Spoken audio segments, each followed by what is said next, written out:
Welcome to the deep dive. Today we're jumping straight into a really fascinating and I think crucial topic.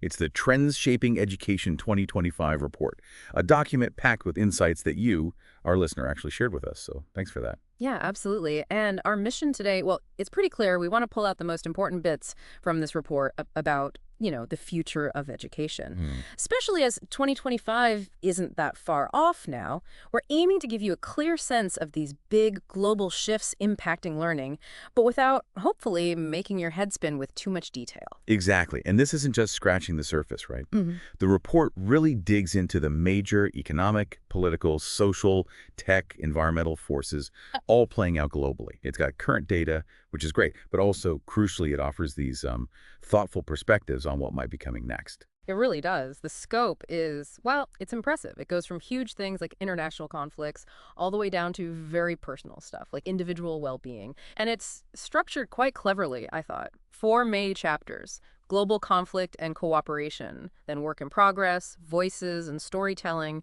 and finally, bodies and minds.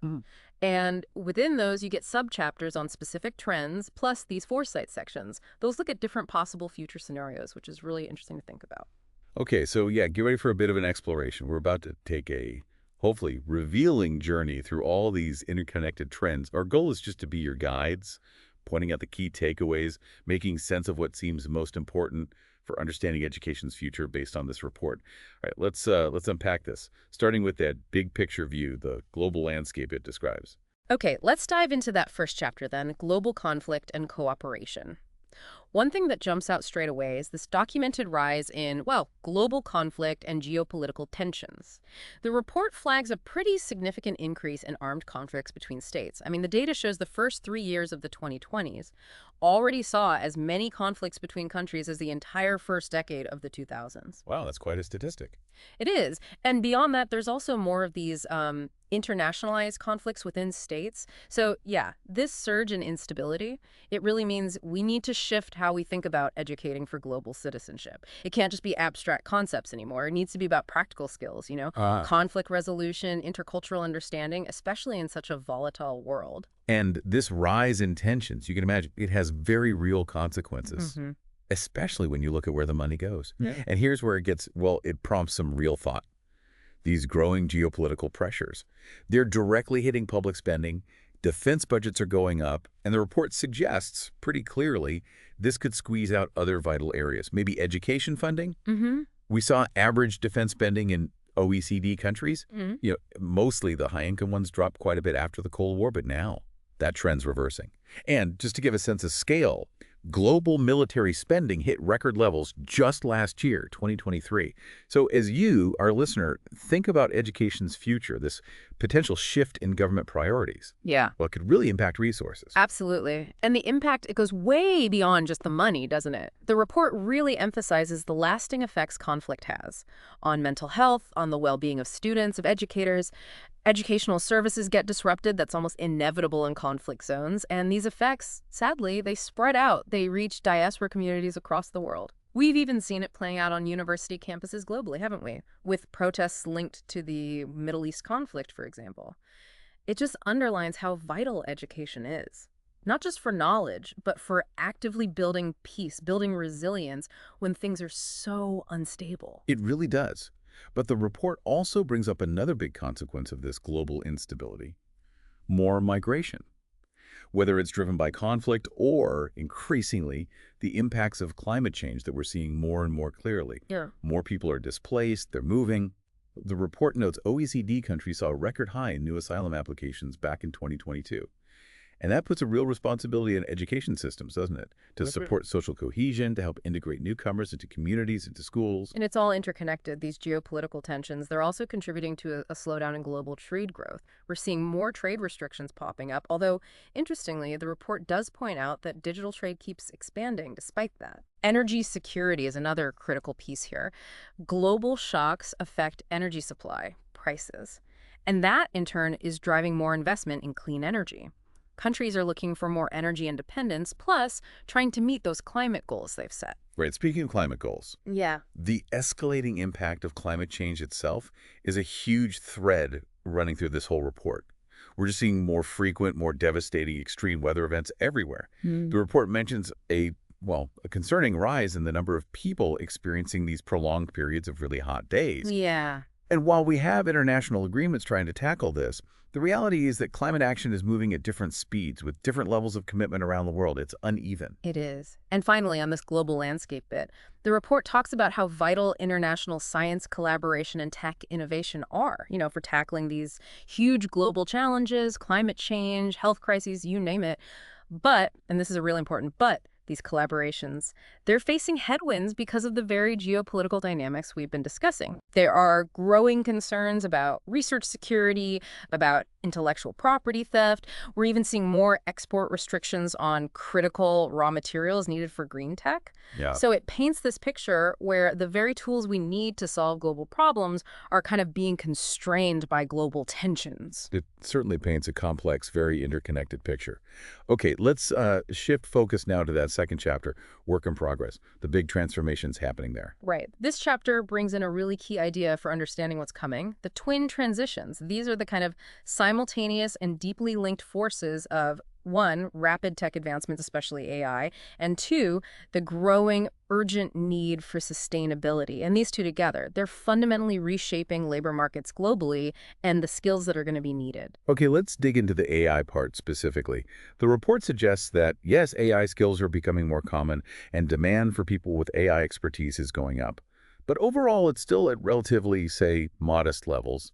And maybe unsurprisingly, there are different views on what AI will actually do to jobs. Mm. Some folks worry about widespread job losses across different sectors. Mm. Others think AI might actually, get rid of the boring routine tasks, Yeah. potentially freeing up people for more creative, more flexible work. Yeah, that's the hope for some. But one thing seems pretty clear from the report. A lot of ongoing worker training and upskilling. That's going to be absolutely essential to handle this shift. The real takeaway maybe isn't just about jobs disappearing, but about the kinds of skills that become crucial: creativity, critical thinking, complex problem solving. Hmm. Skills AI isn't great at yet, and that education really needs to focus on. And then turning to the sustainability side of things, we're seeing a clear growth in what they call green jobs. Hmm. And alongside that, a decline in jobs in high emission industries. Hmm. But the report points out a potential critical bottleneck, a skills mismatch. Right. Not having enough workers with the right skills for these growing green sectors could actually slow down the whole green transition we need. And it's interesting, the report notes that the new and emerging green jobs, often the ones needing higher level specialized skills, they're growing the fastest right now. So that's a big opportunity, but also a challenge for education systems, right? To adapt courses, training programs. Surely. And it seems like young adults, especially, are facing a really tricky balancing act entering this changing job market. The report highlights this noticeable trend. Many young people are living with their parents longer. Why? Mostly financial pressures, rising rents, slower income growth compared to, say, their parents' generation. Yeah. Lifestyle changes just to make ends meet. And their priorities around work itself seem to be shifting too. Young people are putting more value on work-life balance, wanting more flexibility. Many prefer remote or hybrid work, and apparently they're willing to switch jobs to get it. That doesn't surprise me. No. And interestingly, the data shows average work hours across OECD countries have actually been trending downwards overall. The shift in priorities, well, it has big implications for employers, how they attract and keep people, and maybe even how workplaces are structured in the future. The report also tackles that persistent, deep issue of economic inequality, both comparing different countries and looking within countries. While maybe income inequality between countries has lessened slightly on a global scale, it's still really high overall. And when you look inside countries, that gap between the richest 10% and the bottom 50%, it's actually gotten wider in many places, which has huge social economic consequences that education systems have to think about in terms of equity access. Absolutely. And we also see a really complex picture when it comes to gender. Progress seems uneven regarding perceptions, participation, rights in the workforce. It's quite striking, maybe a bit concerning, that while girls consistently do better than boys in education and more women get advanced degrees, that hasn't fully translated into closing all the employment gaps between men and women. The report points to mixed trends in attitudes about women's roles, work, society. Some progress, definitely, but also some surprising setbacks, particularly in attitudes among younger generations where some more traditional views seem to be resurfacing a bit. Really? That is surprising. Worth digging into why that might be. Definitely. And it's not just about gender, is it? The report also looks at progress and challenges around inclusivity for diverse sexual orientations, gender identities. So while acceptance of homosexuality seems to have generally increased in many places, Mm-hmm. transgender people are unfortunately facing more challenges, even hostility in some countries, which just highlights the ongoing need for education to foster understanding, empathy, respect for everyone. And the digital world, of course, it's woven into everything. Work, daily life. The report mentions more people using e-government services, doing more things, online communication, shopping, getting information. But that digital divide is still very real. Not everyone has equal access to these tools or the benefits they offer. Right. And telework, well, we all know about that now. It seems like it's here to stay, offering flexibility for many, but also potential downsides like, isolation, work-life boundaries getting blurry. Yeah, definitely experience some of that. Finally, in this chapter, the move towards sustainable living gets examined. While net greenhouse gas emissions in OECD countries are down since 2007 globally, emissions are still projected to rise. Right, that's the bigger picture. And it's a mixed bag when you look at consumption habits. Like meat consumption is still rising, SUV sales are still strong. Yeah. That kind of offsets some gains from more people buying electric vehicles. It really highlights the need for, I guess, broader, more effective strategies to encourage truly sustainable habits. Okay, let's move on to the third chapter then. Voices and storytelling in the digital age. This part looks at how we express ourselves, how stories get shaped and shared, and whose voices get amplified in this super connected digital world. One of the first things the report points out is this noticeable drop in voter turnout in established democracies, especially among younger people. But interestingly, it also highlights a rise in protests and activism on issues like economic justice, climate change, Mm-hmm. which maybe suggests a shift in how people, particularly young people, are choosing to engage and make their voices heard, Yeah. moving beyond just traditional voting, perhaps. Exactly. And powerful movements like #MeToo, Black Lives Matter, they're great examples of how voices that were previously more marginalized are challenging norms, demanding change, and getting significant attention globally, largely thanks to digital platforms. But this digital age also brings some pretty big challenges for voices in storytelling. The report talks about the worrying rise of populism, political polarization in many places, noting higher vote shares for populist parties, both far left and far right. And it also mentions this growing values gap between different world regions on social, cultural issues. Digital communication can sometimes amplify that or distort it. And the integrity of information itself is under, well, increasing pressure in this environment. The report discusses the decline in press freedom in some countries. Meanwhile, social media platforms have, unfortunately, become these powerful engines for spreading disinformation, misinformation, really quickly and widely. Or the fake news issue. Right. And the report also brings up the tricky question of AI, how it might make things worse by creating super sophisticated fake content, but also potentially help by developing tools to detect and fight disinformation. It's complex. On a more individual level, the digital stage is now a huge space for people to create and project online identities, online personas. The report highlights this boom in online content creators, influencers, podcasters like us, self-published authors, Yeah. driven by everyone having connected devices, and the expanding Internet of Things. The influencer marketing industry especially has just exploded in recent years. Huge growth. But the report also cautions that there are big disparities in who actually gets to succeed, who gets visibility, and makes money as a content creator. It's not an even playing field. No, definitely not. And the Internet of Things, the IoT, it's just becoming more woven into our daily lives. Billions of devices expected to be collecting data. The report also touches on more robots being used in workplaces and potentially expanding into fields like healthcare, maybe even education, which, raises exciting possibilities, efficiency, new services, but also really important ethical questions about privacy, autonomy, the impact on human jobs. Absolutely. Okay, let's turn to the final chapter now, Bodies and Minds in a Changing World. This feels really crucial, exploring the links between our physical, our mental well-being, and all these big societal and environmental shifts we're going through. Yeah, a key concern highlighted right away is the growing global focus on mental health. The report notes symptoms of mental distress are more common in many places since the pandemic started, and the use of prescription meds for mental health conditions, it's surged significantly in lots of countries. It really underscores that we're recognizing mental well-being's importance more and the need for good support systems. Interestingly, though, the report also suggests a trend of declining global suicide rates, which is positive, but it also notes this progress isn't happening everywhere, not uniformly across all countries. Right, it's uneven. But while some long-standing health issues might be improving, new ones are cropping up. We're seeing smoking and alcohol use decline in some areas. Yeah. But at the same time, a rise in new kinds of addiction, particularly related to sort of problematic overuse of digital media online platforms. Mm-hmm.